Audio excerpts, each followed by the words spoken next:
Salam cerdas Bapak Ibu guru hebat. Hasil bincang santai kami dengan mitra gereja sebagai berikut. SD Negeri Gilitapang 2 tidak menggunakan tes calistung. Sebab dampak tes calistung kepada anak bisa berakibat buruk secara kejiwaan. Seperti studi kasus pada Ara. Ara mogok untuk pergi ke sekolah sejak diberi tugas membaca. Kemampuan yang masih sulit untuk ia kuasai. Alternatif kegiatan selain tes calistung yang dapat mendukung penguatan transisi PAUD SD ialah tes dengan menggunakan teknik observasi dan penilaian kinerja. Penguatan keselarasan pembelajaran PAUD SD dan menggunakan metode pengajaran bertahap dan menyenangkan, tidak drilling.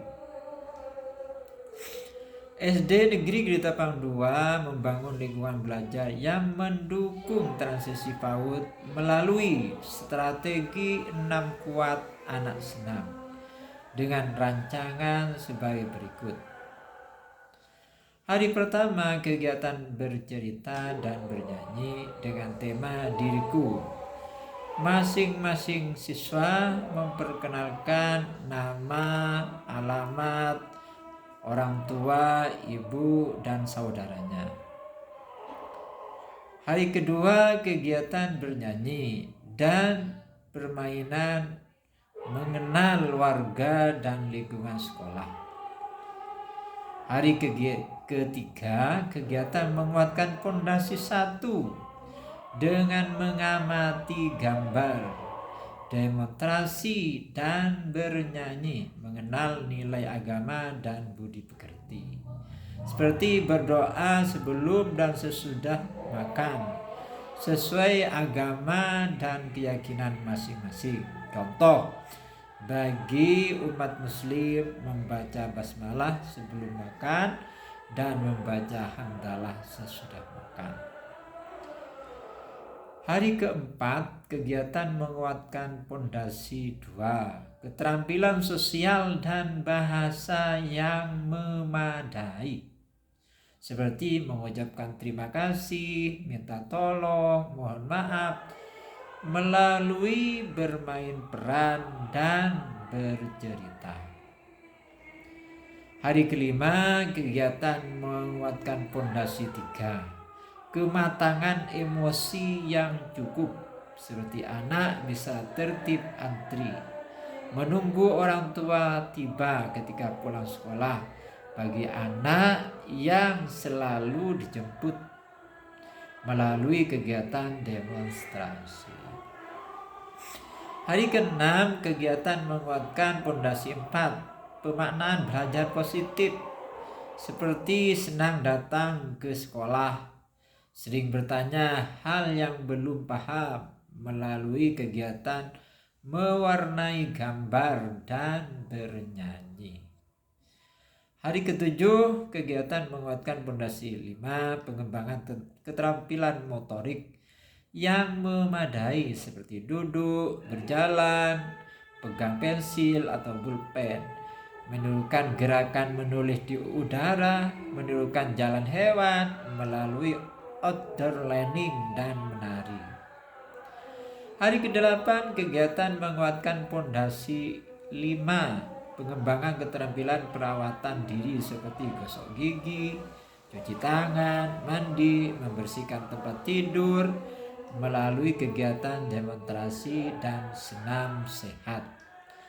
Hari ke-9, kegiatan menguatkan fondasi 6, kematangan kognitif yang cukup, seperti kepemilikan dasar literasi, yakni paham konsep waktu, kemarin, sekarang, dan besok melalui game. Hari ke-10, kegiatan menguatkan fondasi 6, kematangan kognitif yang cukup, seperti pendidikan dasar numerasi, misal menghitung banyak anggota tubuh, anggota keluarga, menyebutkan hewan berkaki 2 dan 4 dengan nonton bareng nobar video. Refleksi dari kegiatan ini sebagai berikut. Apa bisa anak usia 11 tahun daftar masuk sekolah kelas 1 SD Negeri Gili Tapang 2 tahun ajaran 2023-2024? Ia belum pernah daftar sekolah SD dan bukan anak berkebutuhan khusus. Berasal dari keluarga broken home. Ia tinggal bersama neneknya yang terbelakang. Ibu kandungnya sebagai pejuang devisa negara di Saudi Arabia saat ini. Ini pertanyaan dari Ibu Wahidah, SPD guru kelas 1. Atas pertanyaan tersebut dijawab sebagai berikut.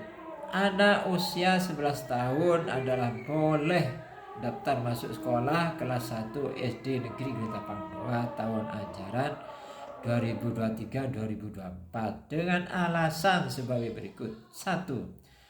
Pendidikan dasar merupakan hak semua anak. 2.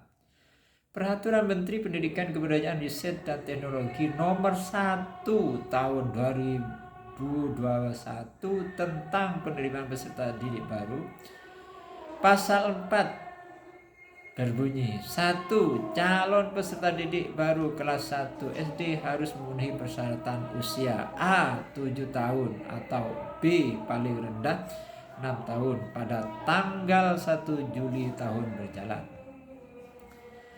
Permendikbudristek ini secara eksplisit tidak melarang anak usia 11 tahun masuk SD. Karena tidak ada larangan berarti boleh dengan alasan utama bahwa pendidikan dasar merupakan hak semua anak warga negara Republik Indonesia. Demikian Bapak Ibu guru hebat. Selamat dan terima kasih.